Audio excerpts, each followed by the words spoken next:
Worlds and collisions, the colliding worlds and the upside down universe. To start off with, I would like to share with you some information about how the world is behaving as it is right now, its internal processing, and how you are directly influencing it as opposed to what is outside of you. So I'll have to start off by saying that inside of you is a galaxy. Okay, you are the galaxy, or the gold axiom. You are the galaxy, gold axiom, or galaxy, axis, or gold.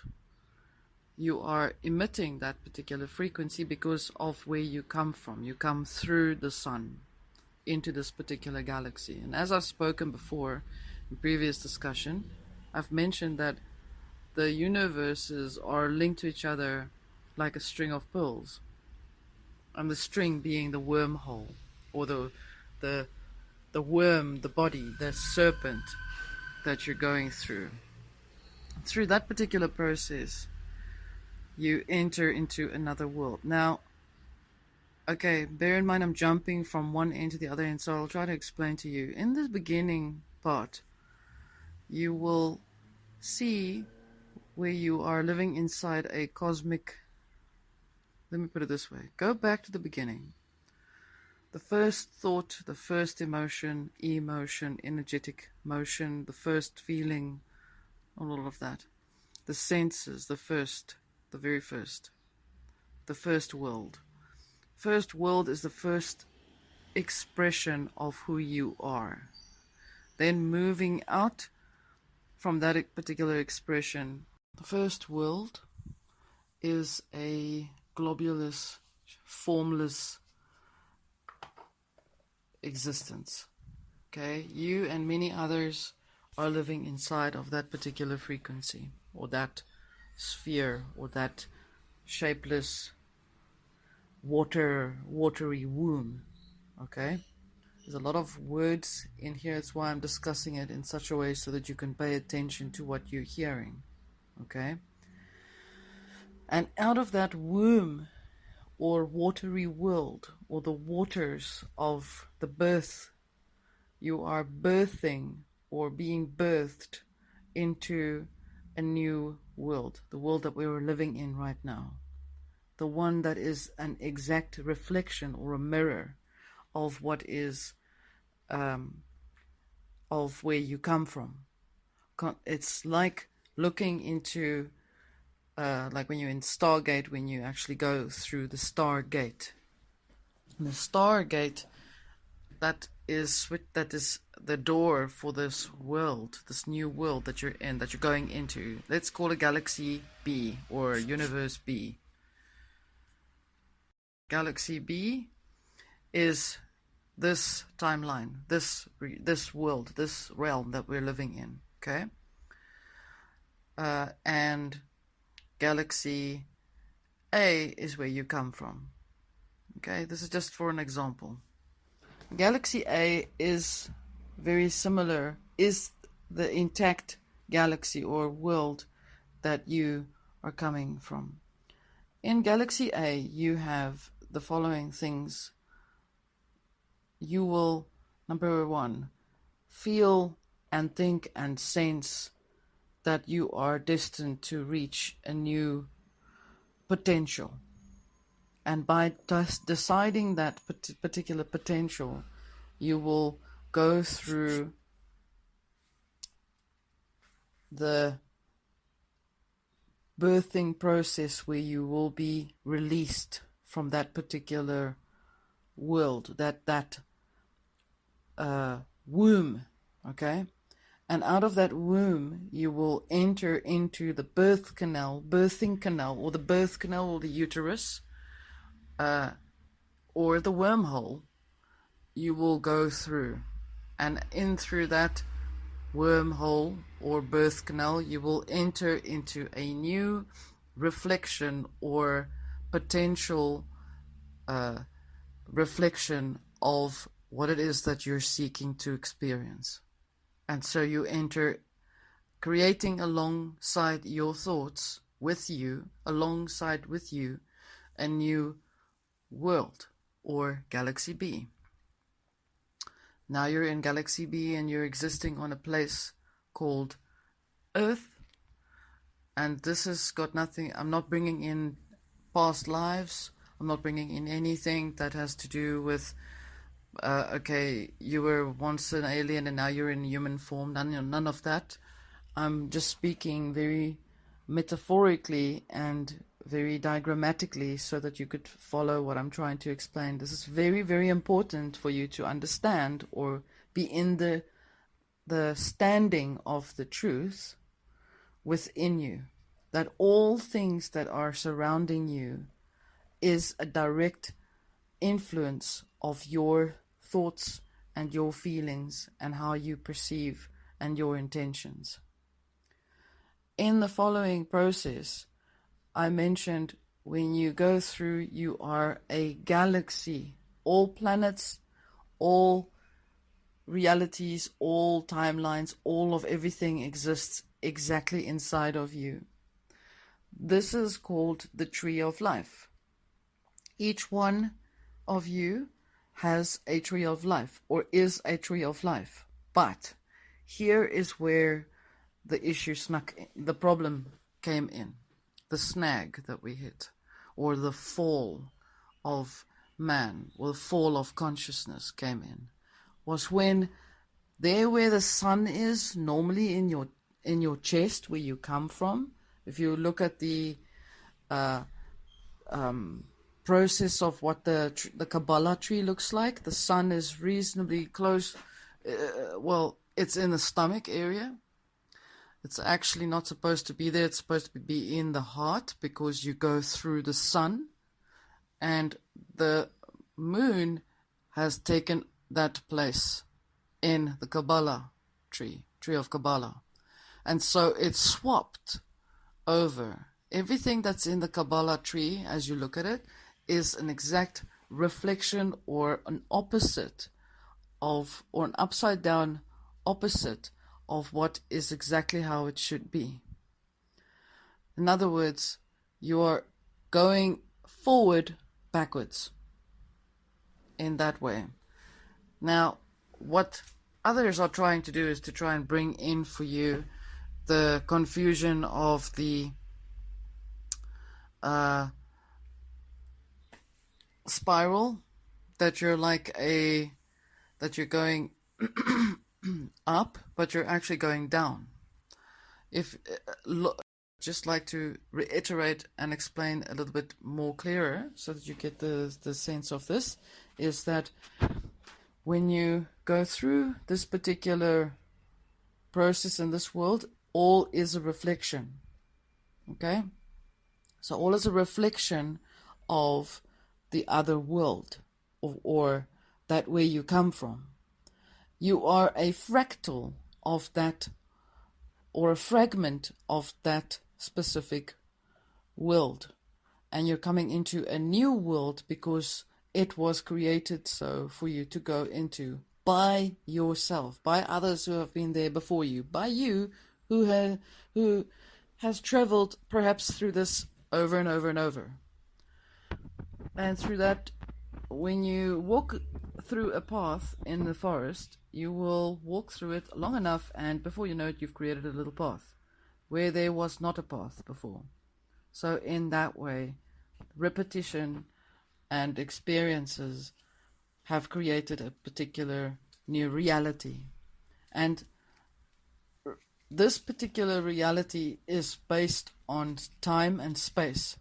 Now, chakras or chakra, those elements, those time discs, these discs are inside of you, and each one is a recorded process of a particular time and space in your experience. It's like having 7 wheels alongside each other, and each wheel has a reel that is played and paused at a particular process. So they're not all at the same time, but they are assisting you in time to go through the time of this particular world. So you are in the world of time and space. And space is the expression or the experience of time.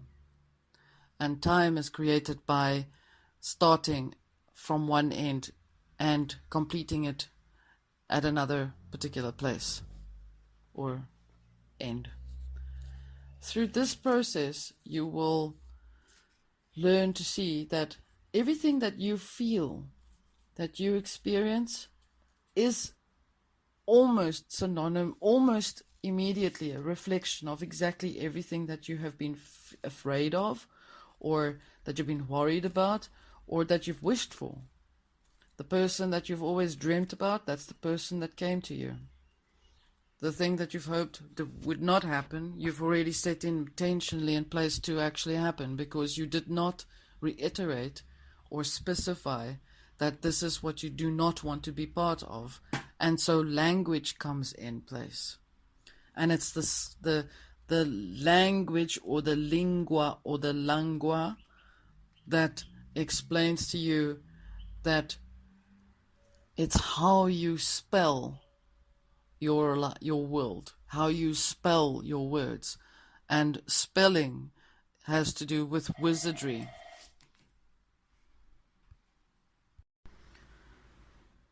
Once you have entered into this reality, there has been two things that have happened. First of all, there's a great switch over or reflection that's happened. And the second thing that's happened is that you're going to experience everything as if you're going through it backwards, but forwards. And this is because of this time-space continuum that exists in a reflective galaxy, or in a reflection. So when you look at yourself in the mirror, you'll see that your hair, if your hair is combed on the left side, it'll look like it's shown on the right side. So that's what I'm talking about. So everything that is time and space will also be automatically in a different process or different position when you look at it. Now, the malevolent forces that are in this particular galaxy, I should say that there are those that everybody was given an exact head start to go through. There were some who worked on the exact changes of the planet in a previous galaxy, and then there are those who have only sort of come in to try and take over because of their problems that they have within themselves. The issue of the heart, or the issue of the psychological conditions that they might have come through with. So I'm talking about abusive people, abusive beings, abusiveness, or exploitiveness, or not understanding how things work. Okay? And so in this process, they have tried to influence and bring in and use whatever they can, all kinds of skills, to run certain things the way that they do. So when you connect with a person who is a malevolent being, or a malevolent person, or a negative person, that person is not necessarily the opposite of where they come from, or they may be the opposite of where they come from, but they are experiencing a reverse of themselves. They are living in a reversed or an inverted process, inverted existence. So I'm talking about the Illuminati people, or the ones that like to have the most money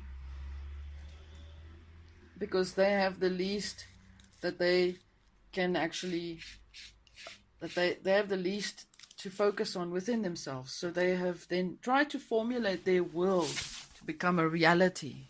And in this process, it has also destroyed or has started to break down your own reality, because you happen to work for them, and in their intense,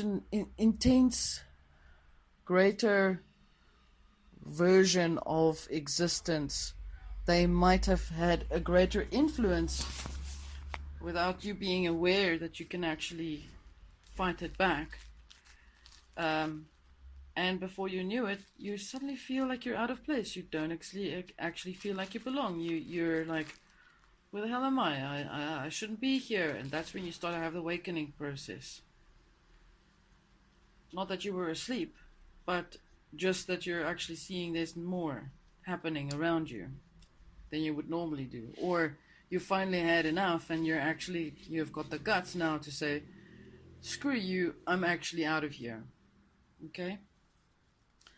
What happens to these guys that have started up these things? They have had little, although there might be smaller groups that they have been in, like little mystery schools or whatever you want to call it, and they are the ones that have learned about this particular information. And this information they've learned to manipulate and change that they knew that they can, because the universe works on cause and effect. And they use the world, or the simulated world, to mimic their intentions. And so through this process, they will be going through what they've decided to do. They've set the intention for that particular action to take place.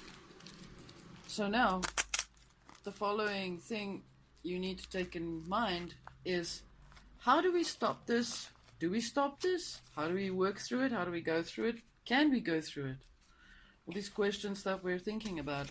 And the ones that are here that are not human, how does it affect them? Well, it all affects everyone all at the same time. So you're not really going to have any greater or more of an opportunity. Everybody learns to deal with the process of the cause and effect all at the same time in their various time and spatial existences that they live in. What I do want to say to you, though, is that there where your heart is supposed to be in your tree, that is not where your heart is. They've changed it to give it a different frequency by altering the tree. This particular alteration of the tree is not the alteration of the genetics of the existences of the planetary people that are living in this galaxy B, or where we are in. The interference comes from within, outward, as opposed to from outward inward. The interference is the timepieces or the chakras that are inside of you have been set to run at a specific process.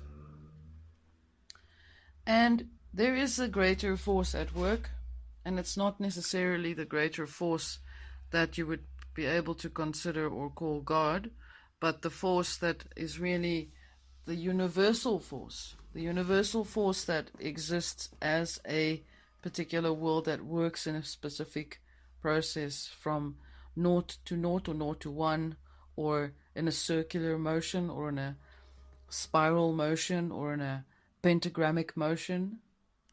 These essences, these elements are the things that are the greater that we have to combat within ourselves, because the outside aspects of astrology or astrotheology, or the planets and their alignments, or the elements outside of your thoughts, the things that you observe, that you see, and that you feel, there are greater cosmic forces that have a greater effect on you, like the moon has an effect on the water, on the sea. Like the moon creates a sense of tides. So the planets have the same effect on you.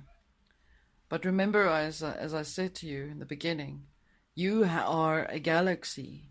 You are a universe inside a greater universe. And so you need to take control of your planets, of that which is inside of you, your world, your planets, and you need to ask them to come into an alignment so that they make more sense, so that you have more sense, so that you have more of awareness as to seeing where you are, as to seeing who you are, as to seeing basically that you are working towards a balanced process, a balanced existence, a balance between your sacred masculine planets and sacred feminine planets inside of you, or the sacred feminine principles inside of you and the sacred masculine principles inside of you, the yin and the yang, the light and the dark, because both forces are within you and was never meant for you to see that you are a just one light being or one this, that, but a unified sovereign existence of a galaxy of who you are, of what you are. This is a lot to swallow. This is a lot of information, and I will try to explain it a bit more as we go along. But this is what I have learned where we are right now. And the event is the exact coordination for the alignment that is within you with where the sun, the actual, the true sun, the sun which is the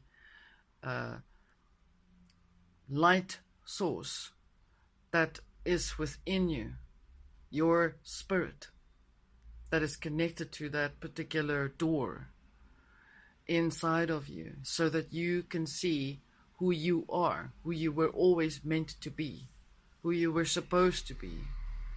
And if you've suddenly discovered that through this particular process you have learned of things that you don't like about yourself, then work by all means on yourself to try and change that, so that you can move on from that, so that it can never overshadow you, so that you are now out of the shadow.